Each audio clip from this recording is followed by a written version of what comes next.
Shells from Investigation Discovery's 4-part expose. Bro, fuck this intro, man. Katrina Johnson was the youngest cast member of Nickelodeon's hit sketch How old was comedy she? series All That.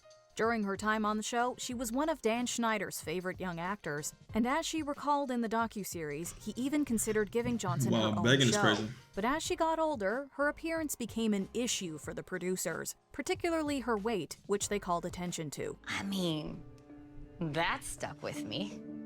You can't be the fat one. He got married I in still prison, hear nigga. those words in Yo, my humans are head to fucked in this the head. day. With the addition of rising star Amanda Bynes in 1996, I heard about Amanda Johnson Bynes. felt she was progressively sidelined by her former mentor, and she Didn't they left the fuck her up show like a crazy? year later. Schneider would go on to be a significant figure in shaping Bynes' successful Bro, and this shit is weird.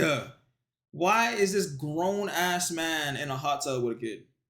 I'm sorry, like, I know, like, there's nothing crazy going on, but it's like the optics of this shit, bro. This is a grown-ass nigga in a hot tub with a kid. I don't know how much money you gotta offer why and jacuzzi. That's what I'm saying, bro. career, which some people, including her parents, saw as concerning. Maybe at the time, people viewed it as comedy, but I think now some people are very uncomfortable with the implication. Gender discrimination and a toxic work environment. In the late 90s, Nickelodeon producer Dan Schneider created a spin-off series to All That centered on Amanda Bynes. For Christy Stratton and Jenny Kilgan, the only women in the Amanda Show writers' room, it was a dream job. I had been in LA for 7 years, and so it felt very satisfying that someone was gonna pay me to write comedy. However, there were red flags They from got the paid start. less, huh? Stratton and Kilgan were made to share one salary between them, Damn. which isn't exactly legal. And along with other female They shared one staffers, they salary? allegedly endured Schneider's misogynistic behavior, Wow. degrading jokes and harassment. I don't want to talk about that. I can't blame him. I mean, it's not that I'm not proud of it, and I'm also like, ugh. Thinking about it now, yeah, it's like, oh boy, I just think of that poor girl and what she had to, go through. Sharing Stratton one was salary is reportedly sad. fired shortly before the end of season 1. Kilgan quit just days into season 2 and filed a lawsuit against the production Did she company for win? gender discrimination, ultimately settling out of court. Okay, The she won. awful experience had a lasting impact on their careers in the television industry. I knew that this was the end of my career, so it had better be worth it. Like, it had better stop. And to learn that it didn't stop, that it was all for nothing. Sexualizing the female casts. In the early 2020s, I've never seen a picture of Dan Schneider in 2024, bro. The nigga's probably in a fucking cave somewhere hiding. people revisiting Nickelodeon shows from their childhood have noticed that some content was undeniably Did you rock bizarre, outside? bordering on the Bro, this is explicit. weird. Once I saw it again as an adult was when that memory came back. So I was like, wasn't funny. It still isn't funny to me. Old webisodes of Ariana Grande went viral, showing her Victorious and Salmon Cat character Cat Valentine attempting to juice a potato, among other suggestive Juice a acts. potato? Former employees also noted that Schneider was instrumental in choosing revealing clothing for the young cast and writing adult jokes into the episodes. It was clear that there was a permissibility around these sexualized jokes with children. That's weird. It was par for the course. Like, strange things amuse Dan, and that was just one of the things he thought was funny. Prior to Quiet on Set, Zoe 101 cast member Alexa Nicholas had already been vocal about her discomfort working on the show. That Ariana Although she deadass doesn't appear in the jack a docuseries, potato. they reference What Jeanette the McCurdy's fuck? 2022 memoir, I'm Glad My Mom Died, in which she detailed the creator's verbal abuse and inappropriate interactions. He'll call people idiots, buffoons, stupid, dumb, sloppy, careless, and spineless.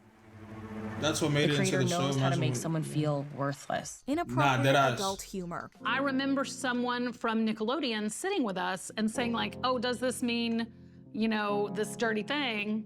And Dan was like, no. Why would you think that's like tainted, like you've tainted something? And they were like, okay. Kids programming tends to have some jokes and references for the parents, but Dan Schneider shows like All That and The Amanda Show often crossed a pickle line. jokes? From character names with slang terms to costumes with phallic imagery, it was clear to some Dude, this people nigga Fat behind Sack the talking scenes about what the pickles, now there's writers 1,000 were alluding pickles. to. Wait, why is this in the show? What is the joke here exactly? There's this weird element of like, they all were able to like pull a fast one and get away with it. and that's like a part of the joke. Crew members and parents would notice questionable jokes and sexual Can innuendo. we hear the jokes, but bro? the They were trying to environment say. made it difficult to express these What concerns, jokes? especially to Schneider. And as former cast members recall in the docuseries, they were often uncomfortable with the material, even if they didn't know exactly what the innuendos meant. I'm just looking back at it. It's just I remember this. Bro, this is crazy. That shit, very strange.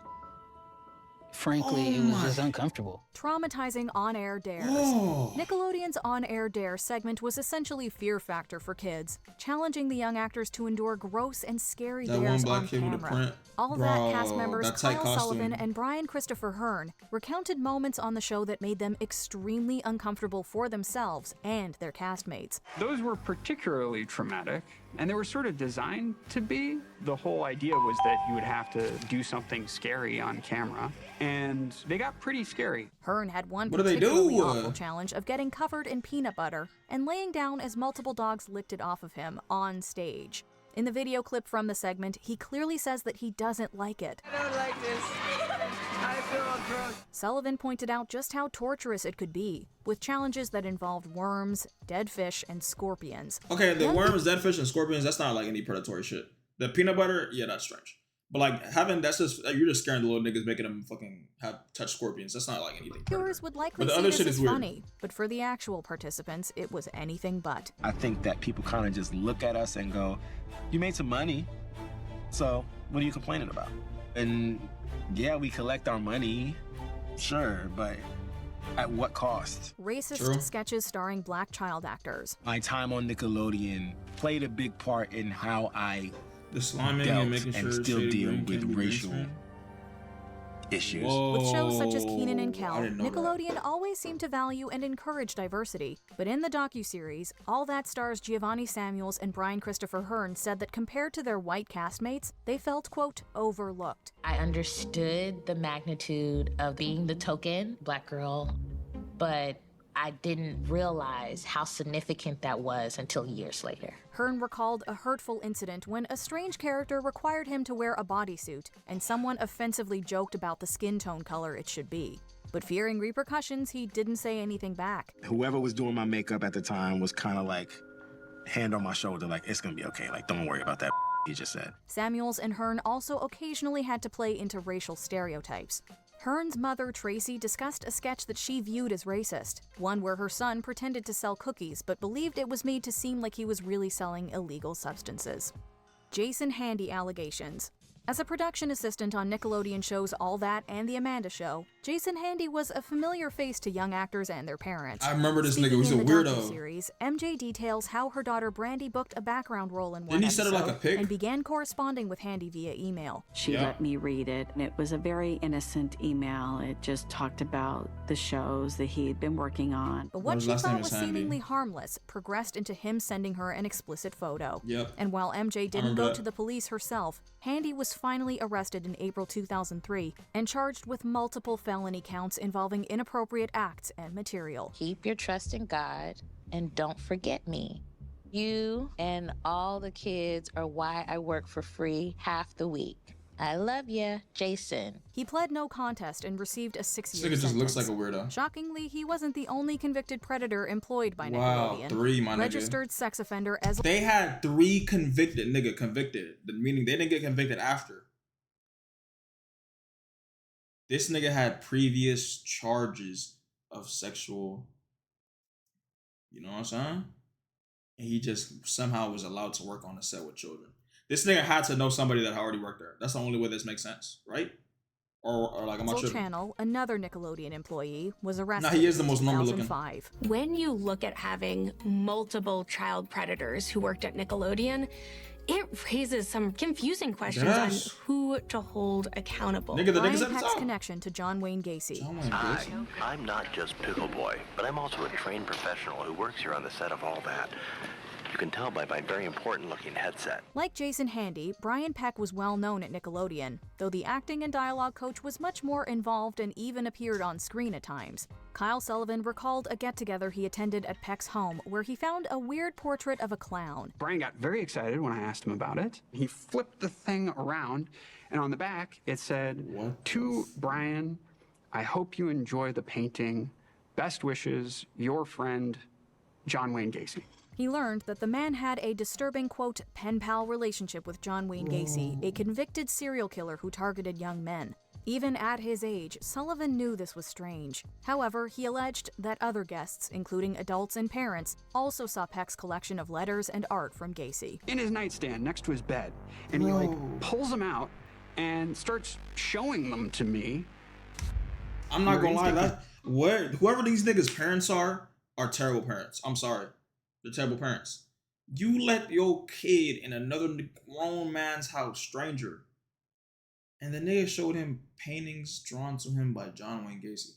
I don't think niggas know how bad that shit could have went, depending on if it was a different day. Is that not nuts? Is to give someone the benefit of the doubt. Benefit of if the you've doubt? known them Fuck for that no. long, Fuck no. even in the face of like this really bad sign. Drake Bell was John Doe. Bro, Have Drake you Bell. ever told your story publicly before? I've never told my story publicly. Quiet on Set centered its third episode on Drake Bell, former star of The Amanda Show and Drake and Josh. For the first time, the actor-musician detailed the alleged abuse he suffered at the hands of Brian Peck as a young actor. You know, anytime I would have an audition or anytime I needed to work on dialogue or anything, I somehow ended up back at Brian's house. Bro. And it just got worse and worse and worse. The acting and dialogue coach became a constant presence, managing to turn Bell and others against his father, who was his manager. Peck was arrested just months after Jason Handy in 2003. Due to his age at the time, Bell's name was kept hidden and he was referred to as John Doe, something very few people knew until now. Unfortunately, there was no therapy and was left to my own devices, which at that age probably isn't the best thing. Peck's famous supporters. Drake Bell was in attendance at the day of the sentencing for Brian Peck in October 2004. Though he was relieved his tormentor was finally caught, Bell was shocked to see the amount of support he received from notable people in the industry. His entire side of the courtroom was full. Full. There were definitely some recognizable faces on that side of the room. These included Growing Pains cast members Alan Thicke and Joanna Kearns, The Amanda Show crew members Rich and Beth Carell, along with actors James Marsden and Taryn Killam. Don't know them either. In 2024, Boy Meets World stars Will Friedle and Ryder Strong claimed their letters were based on misinformation. You know, he had Ryder and I write letters of support to the judge. And these are things we did. And again, we did them because we were then lied to. We weren't told the whole story. Okay. But it doesn't change the fact that we did it. I respect that. They didn't know. They really didn't know. You gotta realize the niggas that wrote it, they probably didn't know a lot about the nigga. Right? They knew like a little bit of them. They work with him and they're grown. So the niggas appetite not for grown people. I can see how they, sentenced to 16 months in prison. That's it? And was required 60 to or register. 16? Peck pled no contest. Was sentenced to 16 months in prison. 16 months in prison for all the shit. Bro, I'm pretty sure the nigga damn near, he like raped. What's good, Seller? Fucking Drake Bell. Right? I swear I remember them saying something like that. And was required to register Minecraft as a is sex tomorrow. offender. Still, he went on to work in Hollywood, even briefly on Disney Channel's The Sweet Life of Zack and Cody. There are not enough protections in place to keep worked even at Disney, nigga? convicted sexual predators off of kids' TV shows. Did you watch Quiet on Set? Let us know in the comments below. It's a house of horrors. No kidding. House of horrors.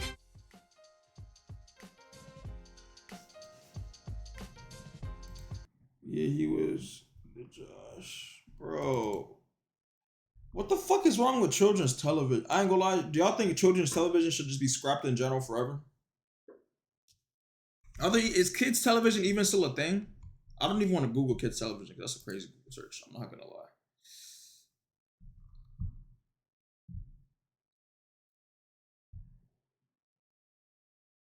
Drake's mom let Drake down. Yeah, I ain't gonna lie. I heard like the father would try to do shit, and then like the mom would be like, "No, but Minecraft should be today." I mean, it could be today, but the niggas I'm doing it with, they're not even on right now. They're not streaming, so I can't just do it on my own. But I don't know, bro. It's just some bullshit.